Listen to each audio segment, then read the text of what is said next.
So in my head, I was like, okay, I'm gonna accept Christ in front of everybody right now. Then I'm gonna go home and snort drugs until I don't wanna do them anymore. And that was my way of thinking. So I received Christ at the church. I went home, neglected my daughter and put her in front of the TV. I remember I grabbed a $100 bill. I always used a $100 bill for some reason, pride or something. I chopped up my crystal meth, got it all smooth and powdery, and I snorted a big old line. And I held the bill and I looked up and I said, Jesus, if you're real like that pastor said, then you got to take these drugs from me. Come into my life, come into my heart.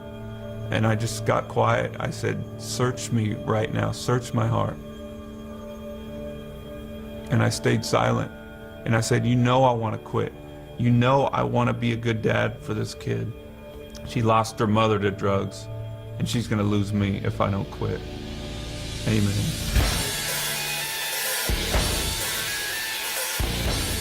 There's a high when you go on stage and you see all these people like just loving your music and loving you and stuff, and there's these girls and all these people going worshiping me. When you see all those people just going nuts for you, it's like, you know, it puffs you up inside. You're like, you know, I'm important.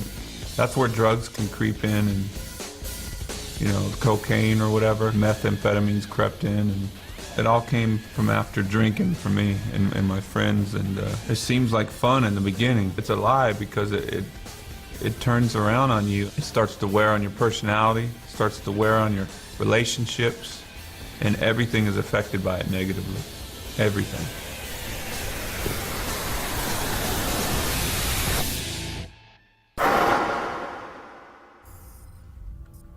There was a few times where life seemed good. My daughter, Janaea, she came into the world, and I was like, it was just such a euphoric feeling.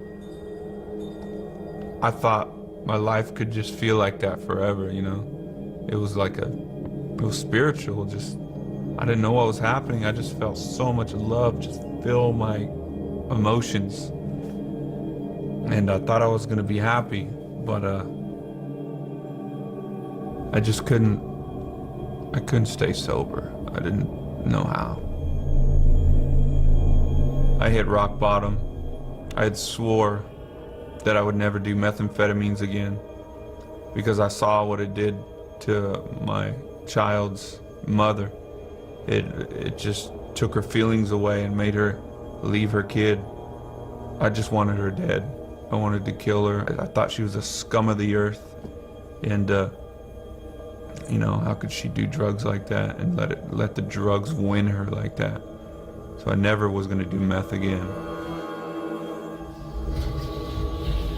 I ended up with a everyday crippling addiction to methamphetamine, and everything that I said about my ex-wife came true for me. I sunk to the lowest gutter I could ever think of. I would spend time with my kid, and I would still be on it because I needed it to function. I'd get up in the morning, have a peanut butter and jelly sandwich and snort meth, and then take her to school or whatever. It was just, I was a junkie. I started losing my mind. This guy would show up at my house with like a gun and stuff. And then I ran out in Europe, had my drug dealer just crazy send me drugs through the mail. I'd be tweaked out in my hotel room watching this package come from the US. It's just nuts. My life just was like spinning out of control. Janaea had come out on one of the tours in the US. I just remember her skipping around the house singing one of our Corn songs called Todistus. All day I dream about sex. And I'm like going, what am I doing? I'm a junkie.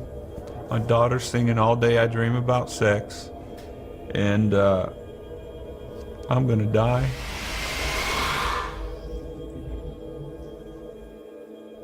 Father? My real estate broker, Eric, he said, Brian, I don't mean to be weird with you. I hope you don't take this the wrong way, but I felt the scripture like jump out at me. I've never done this before, you know, so I don't really know how to do this, but I felt like this would mean something to you. It's Matthew 11:28. Come to me, all who are weary and burdened, and I will give you rest.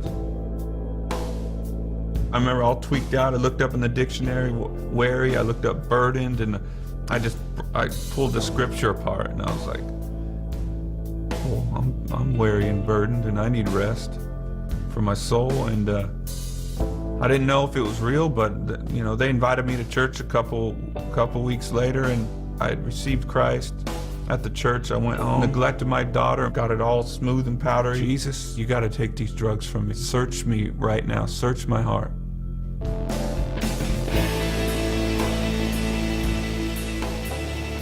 Father. I felt so much fatherly love from heaven, and it was like, I don't condemn you. I love you. I love you. It was just love, and instantly that love from God came into me. It was so powerful that the next day I threw away all my drugs, and I quit corn. I was like, I'm quitting corn, and I'm gonna raise my kid, because my kid, like, I got the love from God coming to me, and then it came out of me to my kid. It changed me. My heart was changed like that, and I was like, Janaea, Daddy's gonna be home with you all the time. I'm quitting my career. And her face lit up, and she's like, for me? You know, she felt so special, and God used her to save me, to save her life later on.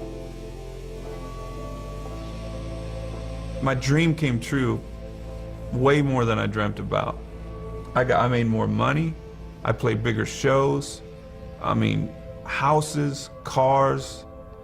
I tried drugs, I tried sex, I tried everything to try to get pleasure out of this life.